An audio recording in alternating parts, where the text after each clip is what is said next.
Cafés. Gracias. Vale. Estos cafés que vamos a organizar una vez al mes y seguramente en este horario y en este día. Os cuento un poquito el origen. La junta directiva del día después. Aquí hay algunos miembros y otros muchos que no sois. Podéis en la página web husmear y veis quién forma parte de la Junta. Se reúne desde hace ya mucho tiempo, todos los jueves, sin faltar prácticamente ninguno, en una reunión virtual de 9 a 9:30 de la mañana. Entonces, a medida que la asociación se ha ido estabilizando, hemos empezado a tener más tiempo para poder dedicar algunas juntas a conversaciones estratégicas o conversaciones de fondo. Y bueno, pues están siendo tan interesantes que dijimos, oye, esto hay que abrirlo a toda la asociación. Y entonces un poco de ahí vino la idea de un jueves al mes vamos a no tener junta directiva y en ese espacio tener este momento, este café. El formato del café virtual lo utilizamos en otros proyectos y la verdad es que funciona bastante bien y tiene algunas instrucciones de uso muy básicas. La primera es el respeto al tiempo. Entonces ahora nos contará Andrea, vamos a cumplir el puntualidad en el comienzo, pero también en el final. Y la segunda es comenzar a despertarnos con una persona que nos inspire. Y bueno, pues ahora presenta también Andrea, nuestro ponente, yo creo que tenemos una persona súper inspiradora. La idea inicial, que es flexible, es que las conversaciones estén motivadas por personas que forman parte de la asociación y que tienen mucho que compartir y que contar y contarnos. Entonces tienen una experiencia y un momento en el que, como va a suceder hoy, pueden compartir con nosotros reflexiones que son interesantes para la asociación, incluso pueden motivar algún tipo de iniciativa o de acción que hagamos desde el día después. Es una forma de aprovechar pues no sé, el gran caudal de personas, conocimientos, organizaciones que van formando parte del día después. Así que nada, me callo aquí. Andrea nos cuenta brevemente en qué consiste y presenta al ponente, a quien ya muchos conocéis de otras aventuras. Gracias, Carlos, y buenos días a todos y a todas. Es un gusto vernos acá por las pantallas, que también como tenemos los formatos de los conversatorios, nos vemos presencialmente, pero acá como tenemos varios socios también de otras partes y latitudes, pues bienvenidos y bienvenidas. Y rápidamente, para no quitar más tiempo a la persona que nos acompaña hoy, la dinámica es bastante sencilla. Tenemos 15, 20 minutos para que Manuel Sánchez Montero nos hable sobre la temática que planteamos, que básicamente es eh, el multilateralismo que actualmente vivimos y cómo podemos tener unas claves para esta renovación y el fortalecimiento de la gestión humanitaria. Y Manuel es, aparte de ser socio del día después, actualmente es socio y amigo, es director de Acción contra el Hambre España. Así que sin más dilación, tenemos eso, 15, 20 minutos y luego abrimos para que los diferentes personas que nos acompañan hoy, pues dialoguemos en torno a esta temática que planteamos el día de hoy. Muchas Sí. gracias, Manuel, por Y acompañarnos. terminaremos, Andrea, exactamente ¿a qué hora? A las 9:45 Vale, fenomenal. terminamos, Fenomenal. para que lo tengamos presente para las preguntas que lancemos. Gracias, Carlos. Ahí. Estupendo. Bienvenido, Manuel. Pues muchas gracias. En solución de continuidad, gracias y un honor ser el que abre este nuevo espacio, así que espero que sea útil y al mismo tiempo, a pesar de las circunstancias, no digo divertido, pero que nos anime a jugar. Em, Quería empezar un poco primero desde una parte más general, pero muy breve, porque yo creo que es mejor, y por lo menos es creo que el valor que puedo aportar, es hacer un zoom sobre cómo el multilateralismo que está en crisis, del griego cambio, ha habido momentos incluso peores del multilateralismo, pero es un momento de cambio, un momento donde tenemos que buscar un poco por dónde van los tiros. Y hacer un zoom sobre cómo esto está impactando en un segmento, en un ámbito que conozco mejor, que es el de la acción humanitaria. A nadie escapa que lo que está pasando en Gaza, en Sudán, en República Democrática del Congo, es un resultado, son ejemplos de cómo no solamente el multilateralismo, sino otra serie de elementos que también están conectados con el multilateralismo, están, más que en crisis, están en retroceso, ¿no? Entonces, quería empezar un poco por abordar que sí, tenemos una sociedad global en crisis, quizás porque hay un momento de cambio de actores, de dinámicas y de paradigma. No voy a hacer una revisión histórica, pero el dominio de un modelo durante muchos años de desregulación pública y de interconexión global, sin juicios de valor, simplemente ha habido una desregulación cada vez progresiva de un montón de sectores y una interconexión que es mucho más fuerte que la que había antes. Todo lo que está pasando en cualquier punto del planeta tiene impactos mucho más fuertes en cualquier sitio. Y además hemos tenido la coincidencia de dos crisis globales económicas con impactos sociales muy fuertes, muy mal resueltas, la del 2008 y la 2020. 2020 siendo la pandemia, con unos impactos socioeconómicos fortísimos que han dejado muchas víctimas. Además, tenemos un elemento que es positivo y negativo, que es el desbordamiento de la información a través de canales de información y de desinformación. Ayer con Leire en Bruselas constantemente comentábamos el enorme reto que tenemos, ¿no? Con canales que son claramente desbordan todas las capacidades de control, de gestión. Hay una desregulación de esos canales que hace también que haya mucha información que sea falsa y que está generando también olas de diferente tipo de reacción, ¿no? Y luego una recomposición de la escena global con actores que son con diferentes pesos, con diferentes valores, ni mejores ni peores, diferentes valores, y con unas propuestas diferentes en el ámbito del desarrollo, de las sociedades, en el ámbito de la relación entre diferentes actores. China se relaciona de una manera muy diferente con África que Europa o que Estados Unidos. Lo mismo pasa con Sudáfrica. Lo mismo pasa con un montón de actores que están cogiendo un peso en un mundo global que es más, no diría atomizado, pero más multipolar que el que teníamos hasta hace un cierto tiempo, ¿no?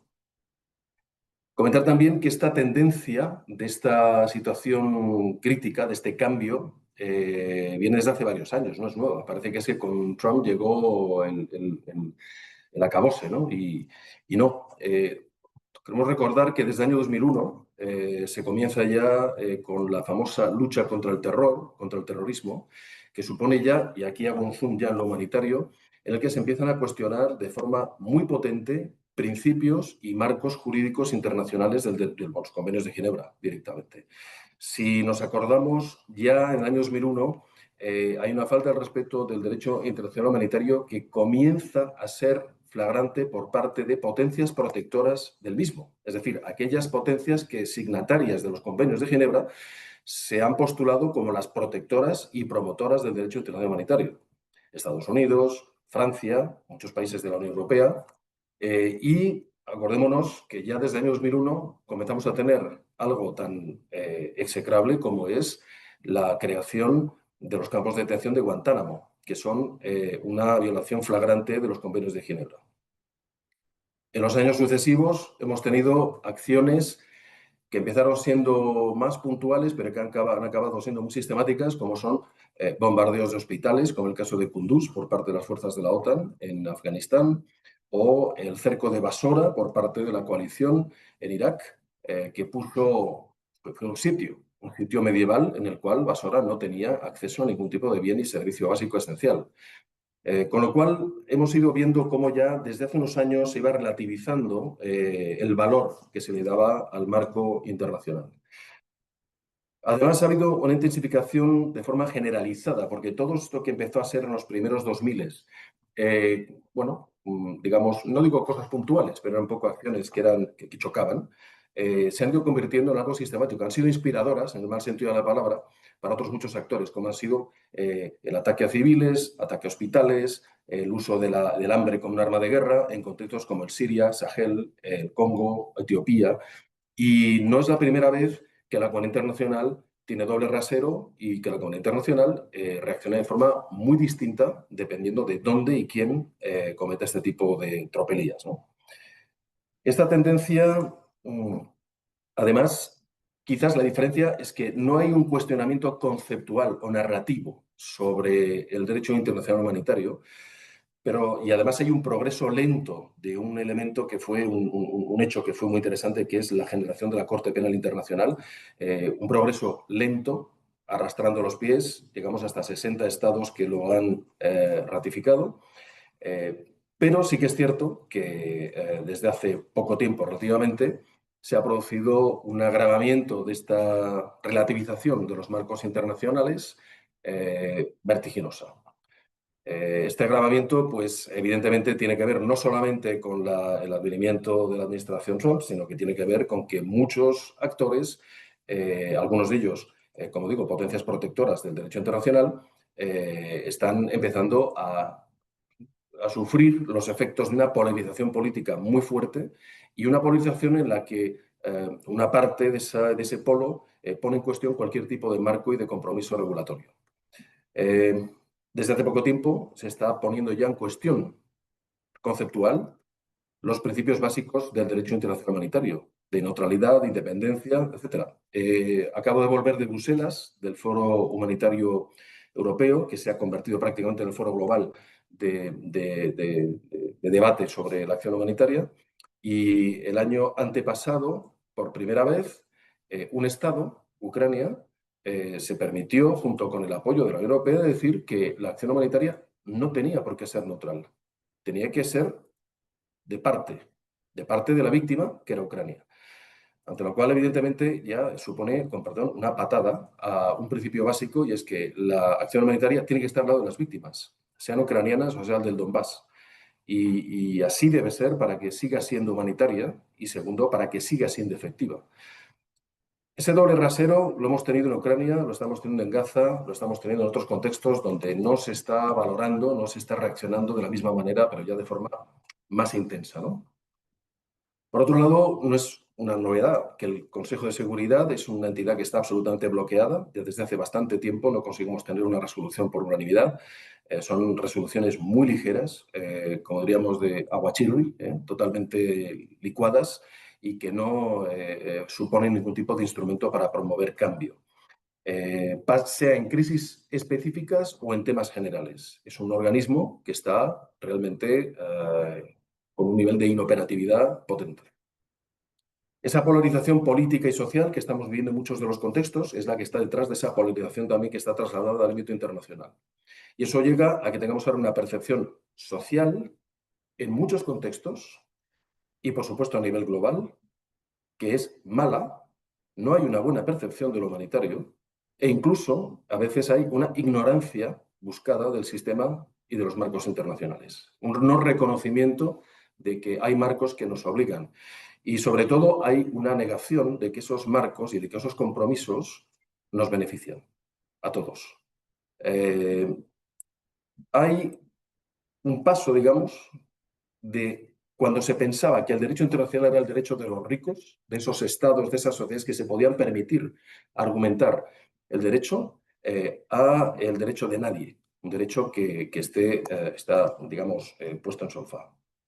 Además, ha habido una reducción de la ayuda progresiva, no es nueva. Lo que ha pasado con USAID este año es un jalón más de algo que viene pasando desde hace bastante tiempo. O bien una ayuda tremendamente condicionada. Tenemos un reto sobre la ayuda de la Unión Europea a través de un instrumento como es el Global Gateway, que es el gran presupuesto que tiene la Comisión ahora mismo y que es heredado de lo que era antes la Dirección General de Desarrollo, más otras líneas presupuestarias, y que tiene una orientación tremenda para, sobre todo, potenciar la seguridad y los partenariados económicos europeos. Nada que objetar, pero evidentemente sí mucho que comentar. Es un instrumento interesante, lleno de amenazas y lleno de oportunidades. Alemania redujo su acción humanitaria el año pasado al 50%. El Reino Unido al 75% de reducción cuando tomó el poder Boris Johnson. Francia un 30%. Es decir, estos recortes no son recortes nuevos, no son recortes solamente de, digamos, voy a decir una palabra altisonante, de regímenes antisistema, sino que son por parte de muchas de las potencias que eran consideradas bien pensantes, like-minded. Y el caso norteamericano lo que ocurre es que es muy grande y es muy vertiginoso. Y nos pone a todos un poco, si queréis, con lo que les digo a mis equipos, y es que nos han pegado un susto. No nos han matado, pero nos han pegado un susto. Y es un susto que nos tiene que ayudar a reaccionar y a organizarnos mejor. Pero es un susto importante, porque supone no solamente un corte drástico de presupuestos que creemos que se van a retomar después con otras consideraciones, que podemos hablar si queréis, pero supone también el abandono progresivo de instituciones internacionales. Hay algunas como la FAO, UNRWA, por supuesto, la OMS, el propio ACNUR, donde Estados Unidos está poniendo en cuestión el mandato y la legitimidad de estas instituciones para operar. Hay una negación frontal de marcos internacionales y hay unas alianzas que empezaron a aparecer ad hoc, pero que parece que van siendo cada vez más sostenidas, con actores que, bajo todas luces, son perpetradores de violaciones del derecho internacional humanitario. Es decir, se generan unos nuevos alineamientos. Pero, por naturaleza, los humanitarios no podemos ser ni deprimentes ni depresivos. Entonces, no todo es oscuridad. Es decir, hay luz en medio de este túnel. Yo siempre les digo a los equipos que estamos atravesando el estrecho de Magallanes, que es un estrecho, con perdón, muy cabrón, con un montón de olas, de rocas para encallar. Estamos metidos en medio. Pero tenemos que pensar que detrás de eso viene el Océano Pacífico. Y para llegar a China, pues tenemos que ver un poco cómo armarnos, porque lo que tenemos por delante es algo que es distinto de lo que estábamos haciendo ahora. Es algo que está mutando y que tiene unas características que en algunos aspectos nos van a ofrecer muchas más oportunidades. Primero de todo, y lo hemos hablado también muchas veces, me sale porque tuvimos una conversación muy jugosa con Leire antes de ayer, pero es el cambio de narrativa. Es decir, tenemos que tenemos que añadir a los argumentos éticos los estratégicos. No basta con la ética. Desafortunadamente, para los viejos como yo, pero es lo que hay. La movilización de personas, de instituciones, ya no pasa solamente por los argumentos éticos, sino por los estratégicos. La utilidad del derecho internacional humanitario, del arreglo pacífico de las controversias, de la negociación, tiene un rendimiento social, político y ético innegable. Hay que demostrarlo. No basta con predicarlo, tenemos que demostrarlo con hechos, porque además estamos luchando contra una contranarrativa muy poco evidenciada y ese es el argumento de fuerza que vamos a tener.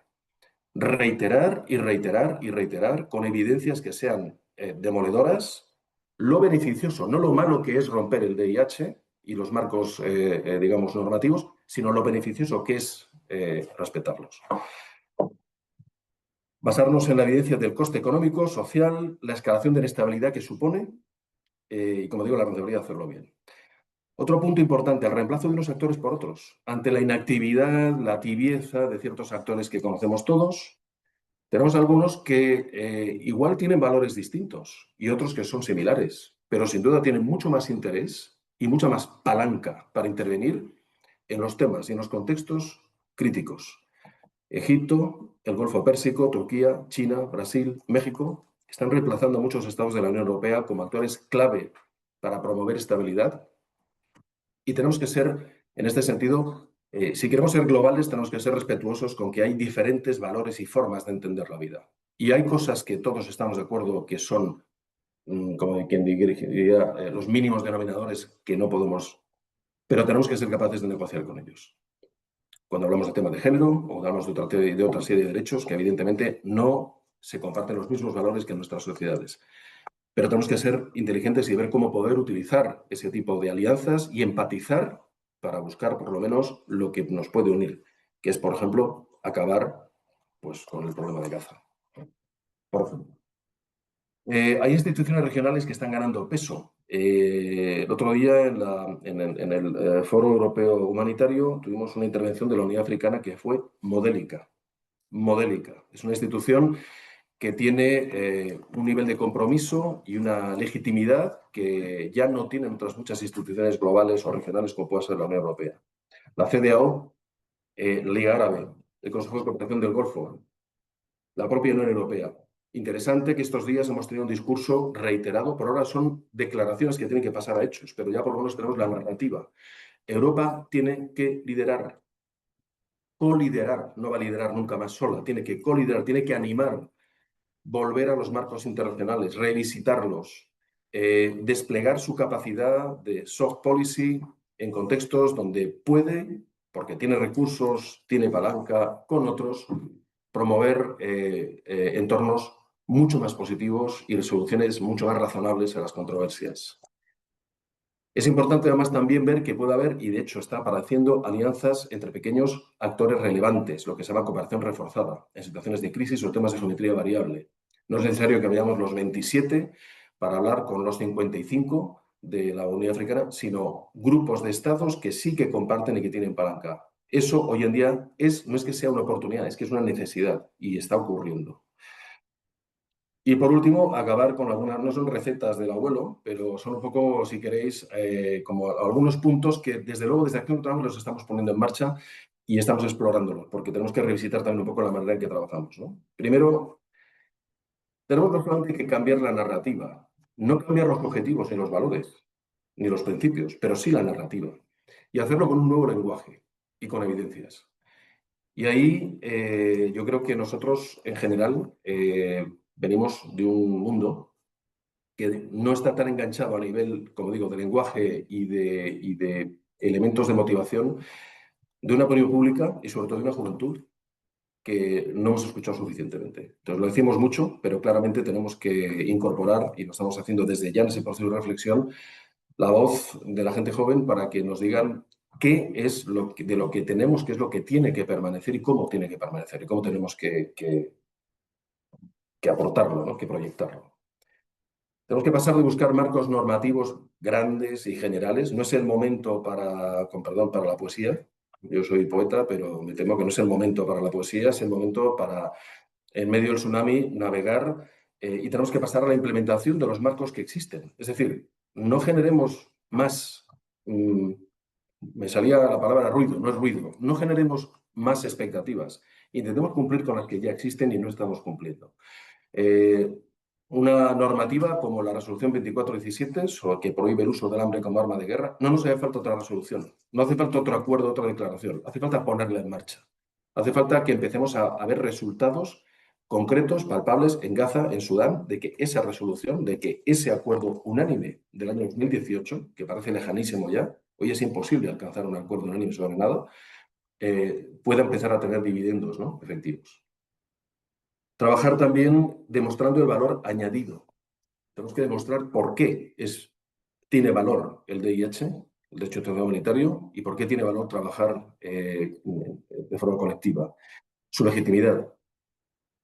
Necesitamos habilitar el diálogo con nuevos actores y aprender a dialogar con ellos. Actores, como decía, con nuevos valores, intereses, diferentes, no nuevos, con un lenguaje de reconocimiento de la diversidad. Y esto supone que desde organismos regionales, que entendemos muy bien, la Unión Africana es un organismo que entendemos que es parte, digamos, del animalario general de las uniones europeas, de las Naciones Unidas, pero estados diferentes, estados que todavía muchos de nuestros países, nuestros gobiernos tienen problemas para dialogar con ellos, porque consideran que son regímenes que no son exactamente alineados, pero que tienen mucha palanca.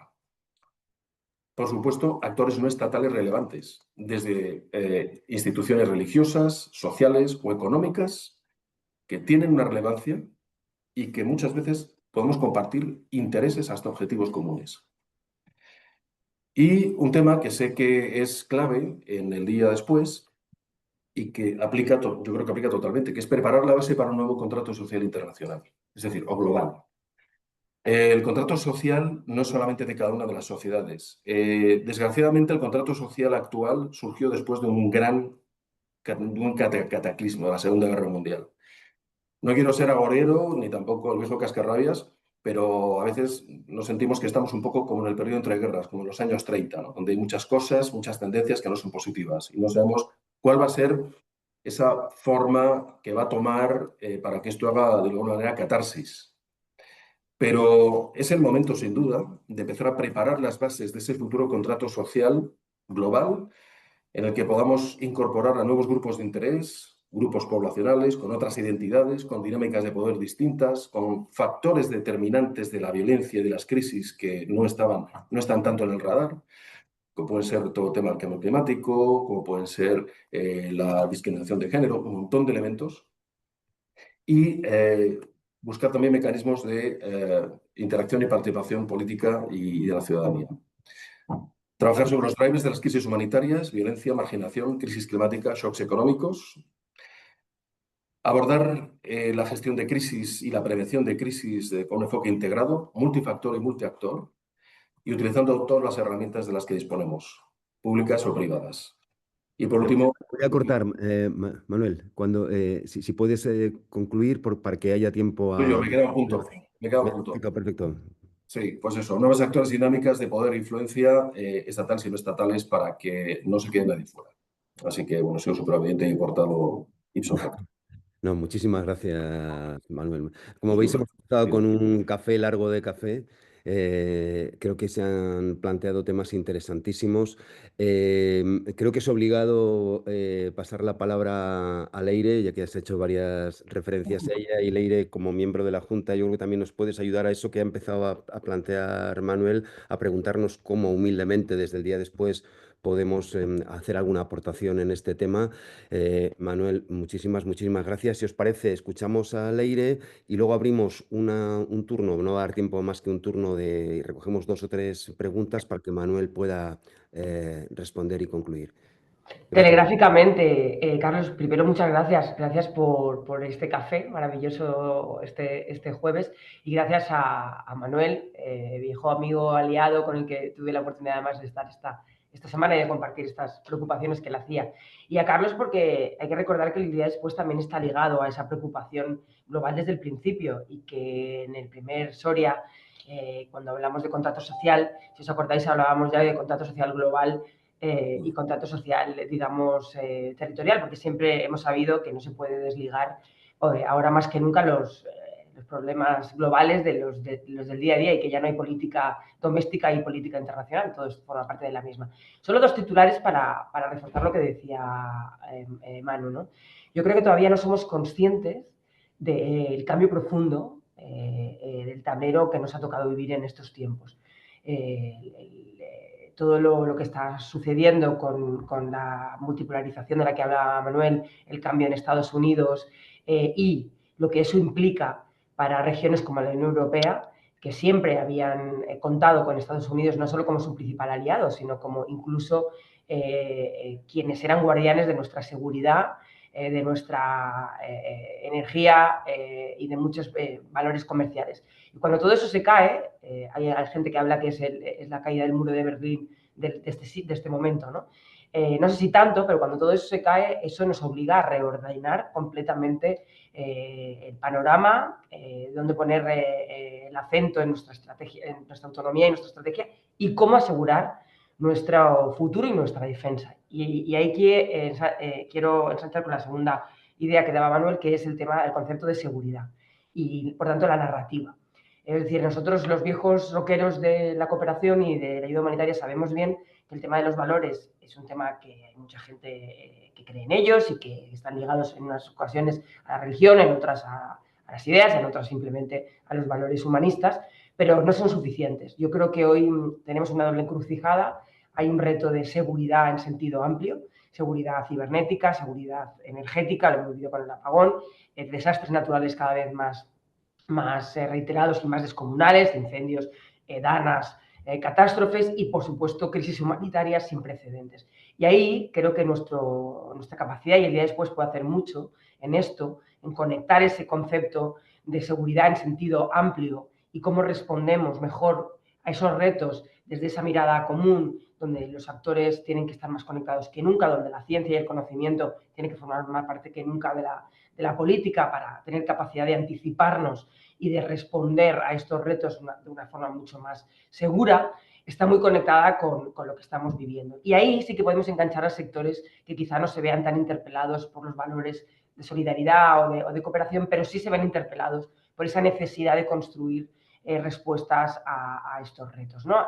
No tenemos tiempo, no voy a profundizar más, pero estos 2 elementos sí me parecen importantes. Y también me parece importante el mensaje de Manuel de, a pesar de la oscuridad del momento en que estamos viviendo, que es una oscuridad muy negra, ¿no?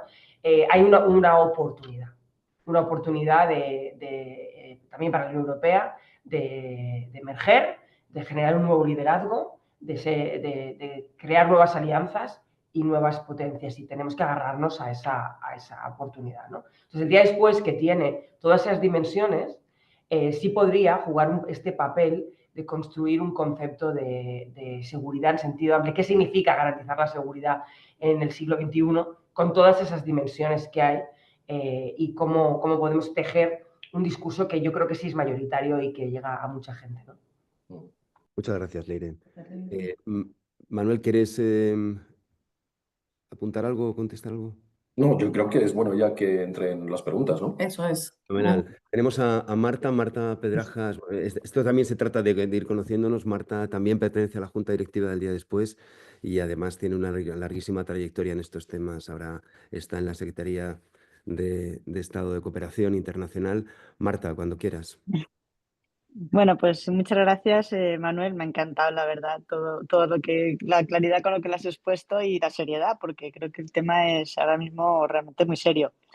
Y también por sumarme, ¿no?, a muchas de las cosas que has dicho. Yo creo que una de las cosas fundamentales ahora es la crisis del multilateralismo. Es, vamos, punto uno de todos los foros que tenemos internacionales. Es decir, tenemos que reforzar el multilateralismo. Nuestro mensaje tiene que ser: creemos en las instituciones globales, sabemos que están en crisis, sabemos, muchos te contestan a la primera, no sirven para nada. Pues sí, sí que sirven, porque siempre problemas globales necesitan soluciones globales.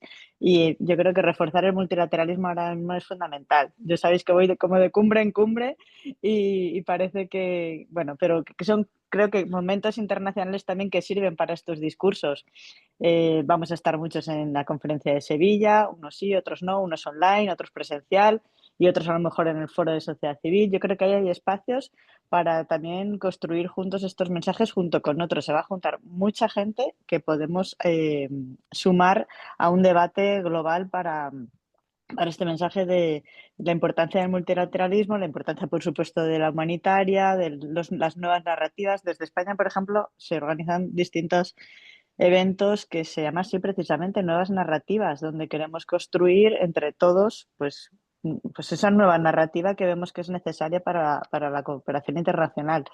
Y luego, segunda parte, me parece súper interesante también, que sabéis que en noviembre está la segunda cumbre de desarrollo social en Qatar. Y ahí uno de los temas fundamentales que ya estamos nosotros por lo menos planteando es la necesidad del contrato social global. Claro. Lo primero que me responde cuando yo lo planteo aquí es: imposible definirlo. Bueno, vamos a intentarlo. Creo que sí que es posible, que hay muchos puntos que nos unen como humanidad.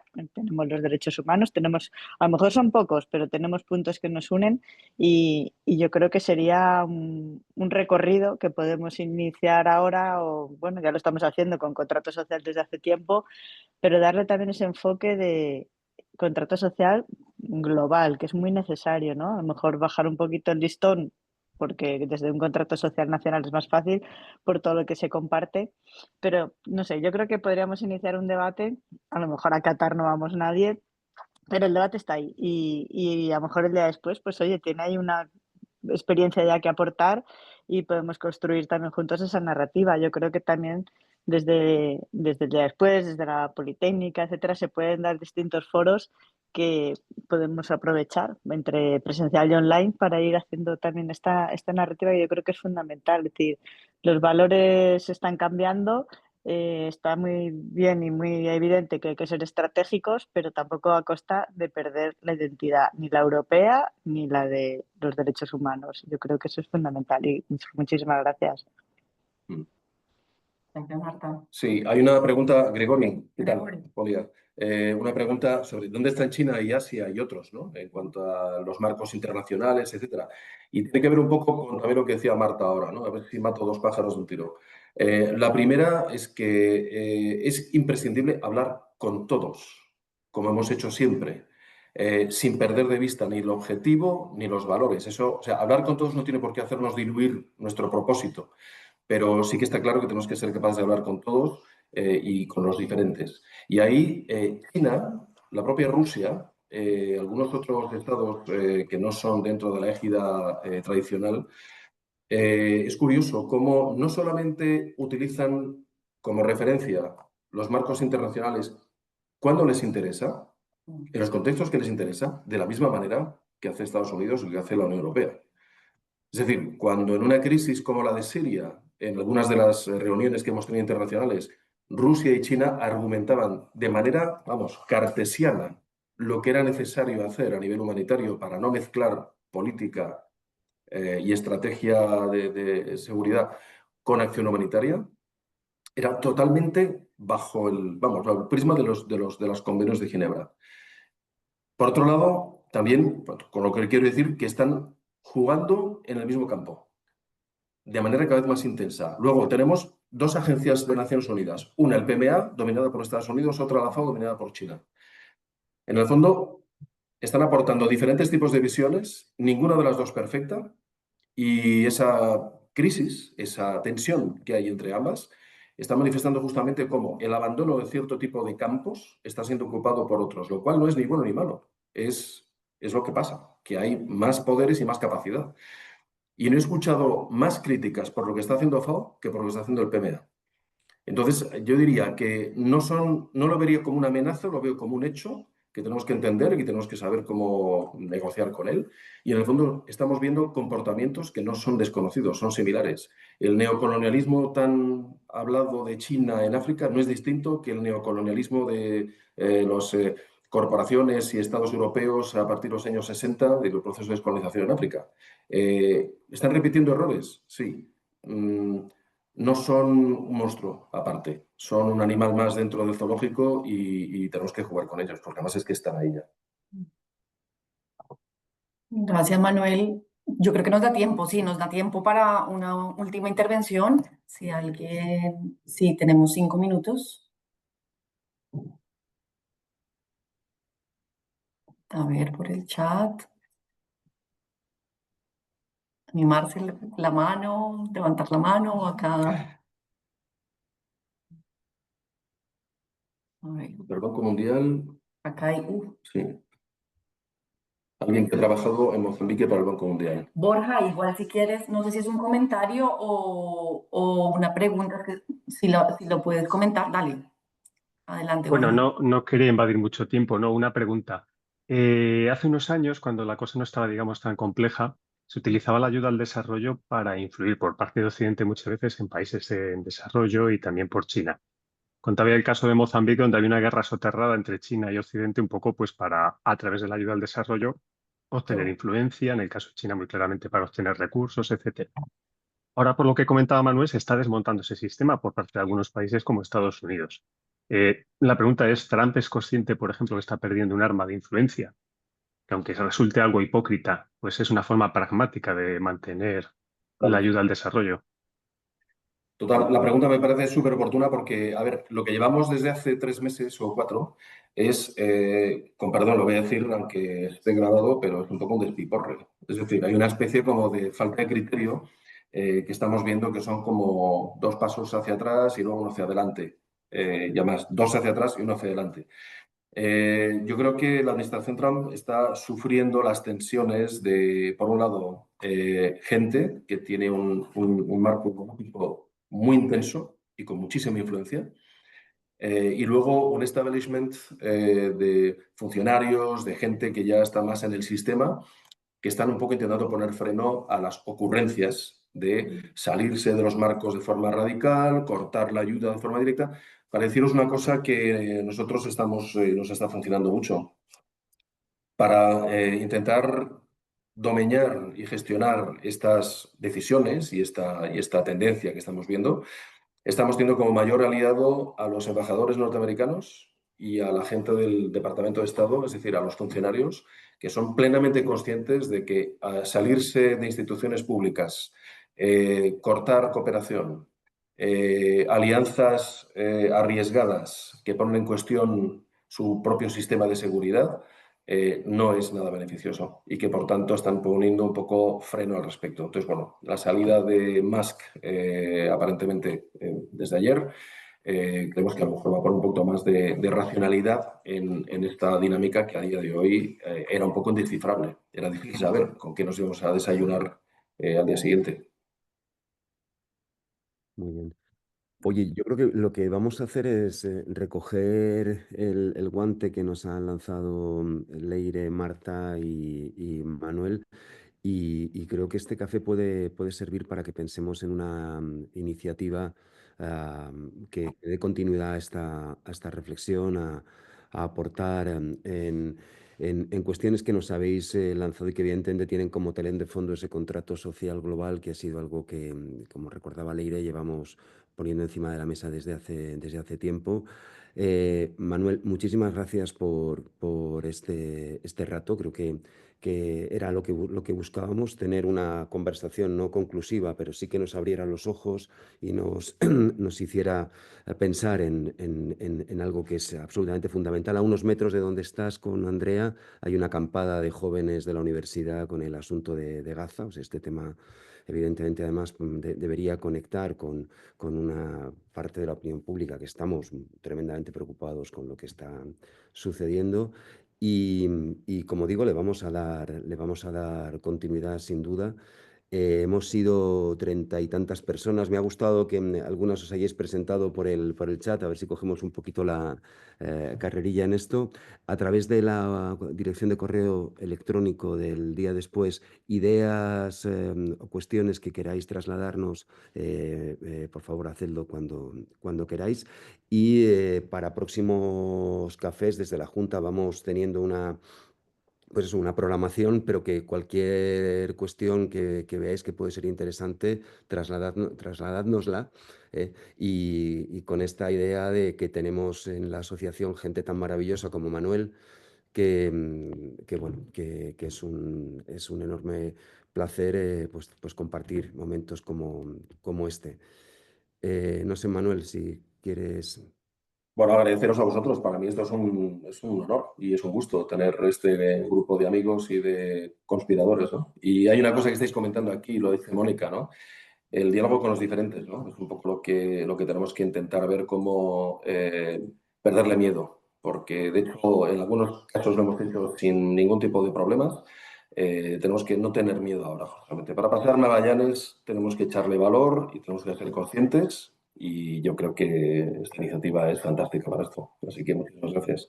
Gracias. Y un mensaje final antes, no del café, pero como estamos acá los socios y socias, solo para que se lo vayan anotando, aparte de los cafés, saben que tenemos los conversatorios, ya tenemos fecha del tercer conversatorio, saben que comenzamos con Remedios Zafra y Steve Wagner, les va a llegar información pronto, pero si pueden irse anotando la fecha, muchísimo mejor, jueves 5 de junio a las 6 de la tarde en la Escuela de Industriales donde lo hemos realizado, solo para que no desaprovechar este momento que estamos Sí, sí. en persona. Andrea, y está relacionado con esto porque vamos Y a hablar está muy relacionado. de los marcos mentales que de alguna manera están operando en esta tribalización tan fuerte que estamos viviendo, y contamos con un catedrático de filosofía también como inspirador. Son formatos más tranquilos, más tranquilos, más reposados, porque estamos, como sabéis, 2 horas bueno, dialogando con la inspiración, en este caso, de Gonzalo. Recuérdame el apellido que- Velasco. Gonzalo Velasco. Podéis husmear, acaba de sacar un libro sobre este tema, la polarización. Y bueno, creemos que el concepto de marco mental es importante para lo que hacemos en el día después. Ujú. Así que nada, que el 5 de junio a las 6 os esperamos en Industriales. Se retransmitirá también para quienes estéis fuera de Madrid. Bueno, Bueno, genial. Bueno, Gracias. Manuel, muchas gracias y un aplauso. Gracias. gracias. Vosotros. Venga, chao. Chao.